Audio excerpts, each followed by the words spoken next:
بسم اللہ الرحمن الرحیم۔ السلام علیکم۔ قبر کی پکار۔ قبر میں انسان کے ساتھ کیا کیا معاملہ ہوگا؟ حضرت سیدنا کعب رضی اللہ تعالی عنہ ارشاد فرماتے ہیں، قبر روزانہ 5 مرتبہ یہ ندا کرتی ہے، اے آدمی تو میری پیٹھ پر چلتا ہے حالانکہ میرا پیٹ تیرا ٹھکانہ ہے۔ اے آدمی تو مجھ پر عمدہ عمدہ کھانے کھاتا ہے، ان قریب میرے پیٹ میں تجھے کیڑے کھائیں گے۔ اے آدمی تو میری پیٹھ پر ہنستا ہے، جلد ہی میرے اندر آ کر روئے گا۔ اے آدمی تو میری پیٹھ پر خوشیاں مناتا ہے، ان قریب مجھ میں غمگین ہوگا۔ اے آدمی تو میری پیٹھ پر گناہ کرتا ہے، ان قریب میرے پیٹ میں مبتلا عذاب میں ہوگا۔ سرکار مدینہ رحمت قلب و سینہ صلی اللہ علیہ وآلہ وسلم نے فرمایا، جب میت کو قبر میں اتار دیا جاتا ہے تو قبر اس سے خطاب کرتی ہے، اے آدمی تیرا ناس ہو، تو نے کس لیے مجھے بھلا رکھا تھا؟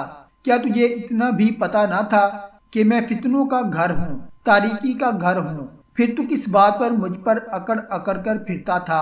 ہاں اگر وہ مردہ نیک ہو تو ایک غیبی آواز قبر سے کہتی ہے، اے قبر اگر یہ نیکی کا حکم دیتا اور برائی سے منع کرتا رہا ہو تو پھر تیرا سلوک کیا ہوگا؟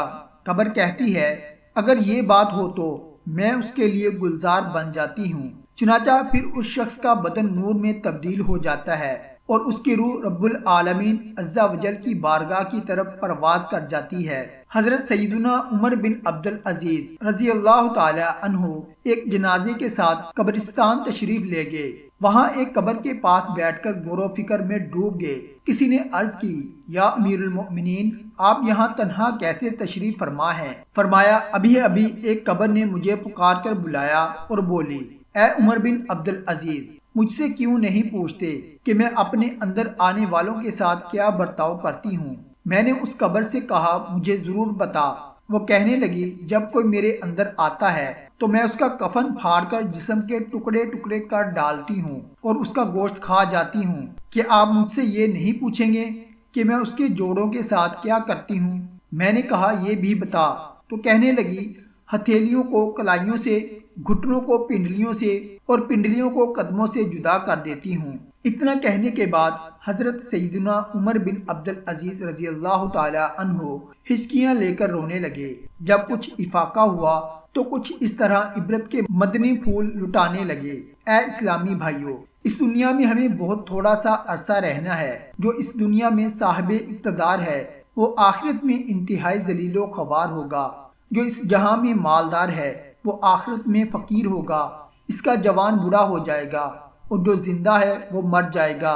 دنیا کا تمہاری طرف آنا تمہیں دھوکے میں نہ ڈال دے، کیونکہ تم جانتے ہو کہ یہ بہت جلد رخصت ہو جاتی ہے۔ کہاں گئے تلاوت قرآن کرنے والے؟ کہاں گئے بیت اللہ کا حج کرنے والے؟ کہاں گئے ماہ رمضان کے روزے رکھنے والے؟ خاک نے ان کے جسموں کا کیا حال کر دیا؟ قبر کے کیڑوں نے ان کے گوشت کا کیا انجام کر دیا؟ ان کی ہڈیوں اور جوڑوں کے ساتھ کیا برتاؤ ہوا؟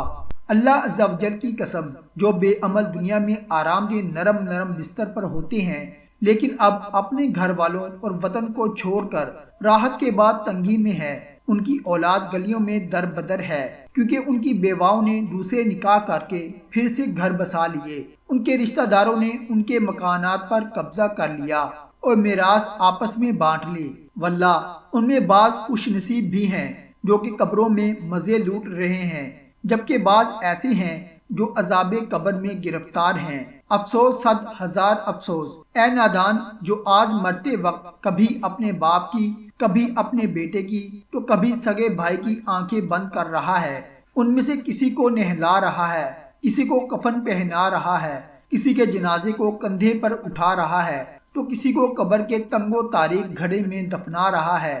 یاد رکھ، کل یہ سبھی کچھ تیرے ساتھ بھی ہونے والا ہے۔ کاش مجھے علم ہوتا کہ کون سا گال قبر میں پہلے سڑے گا۔ پھر حضرت سیدنا عمر بن عبد العزیز رضی اللہ تعالی عنہ رونے لگے اور روتے روتے بے ہوش ہو گئے اور 1 ہفتے کے بعد اس دنیا سے تشریف لے گئے۔